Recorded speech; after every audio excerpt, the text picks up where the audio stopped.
nice to come. We have a little low turnout today, but well, we've been doing this for 6 years, Jen. 6 years? 6 years without interruption. Now, how long have you been coming? 6 years. I've been coming for a full 6 years. Since it started?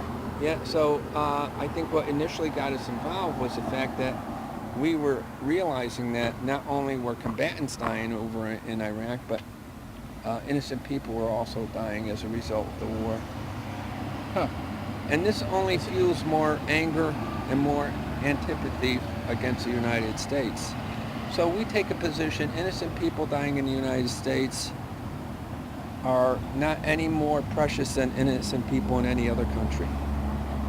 That's our posture. And I think that's more or less predicated on, if you want to say, a biblical tenet, love thy neighbor as thyself.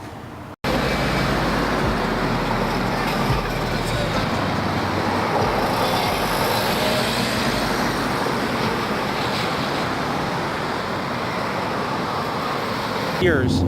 Has there been any other kind of media coverage coming down here? Not really, John. No, you're the first. In really, not a lot of people come down here. We've asked people to come down, and we really can't get a lot of people to come down. It's just, it's a war that's kind of concealed. I think there's a lot of things that are being suppressed in the media under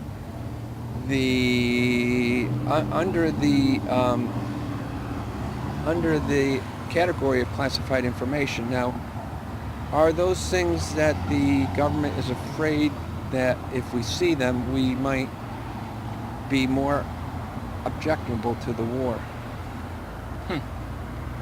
There is evidence right now saying that some of the things that we're doing, strong evidence, is not really conducive to human rights. Obama has made a contention that when he was running for re-election, he wanted more transparency. He said it when he ran for the first time, but that is a very important part of our goal here, is to have a more transparent government.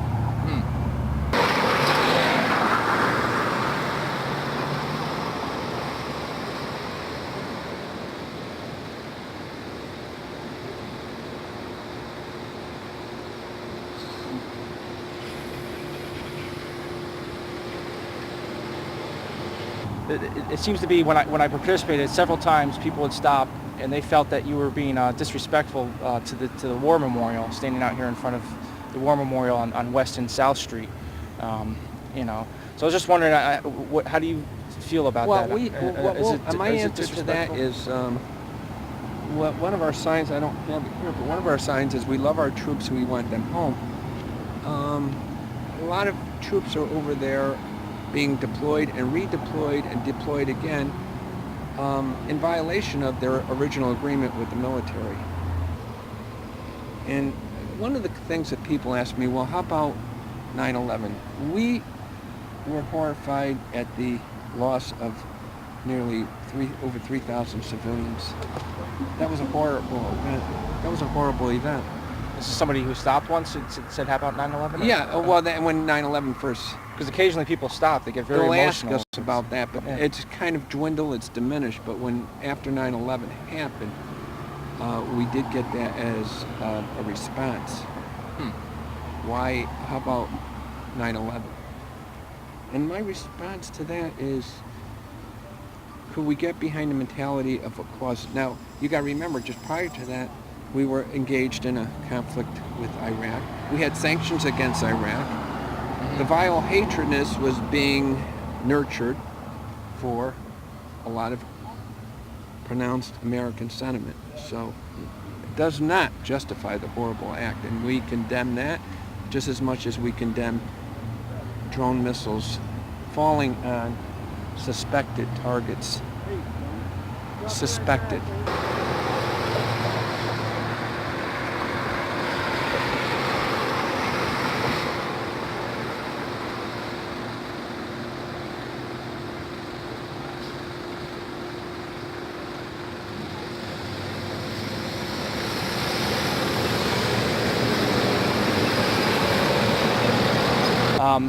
John, I just want to say we come down every Saturday here at 10:30 to noon. We're inviting the public to join us.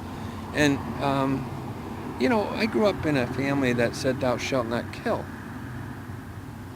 Well, so it doesn't go any further than that. So if we're going to follow the major tenets of almost any religion, which is that tenet, then we have to question who we're killing and who really is the enemy.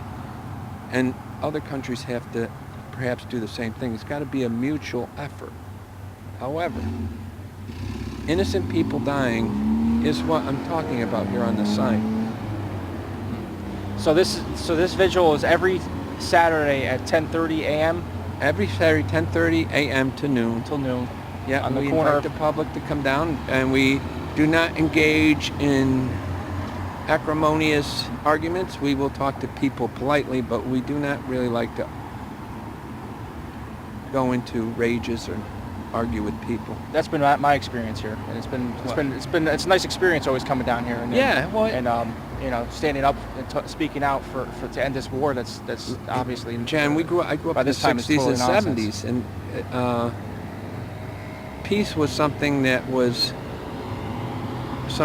very important to the culture at that time. The peace signs, you see them now.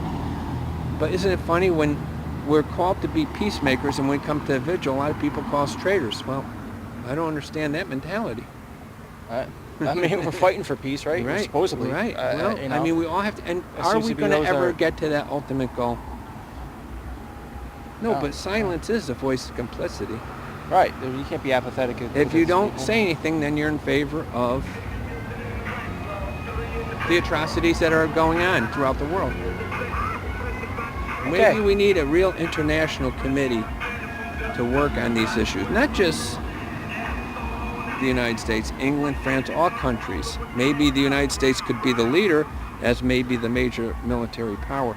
Being the major military power, however, we export a lot of our military to other countries. And friends today, enemies tomorrow. It's a good point. You know, we don't know where the weapons go. It's always a pleasure coming down here, and I'm glad to finally get. And when we sell weapons, other countries do the same thing. So it's like the domino effect. It's never ending.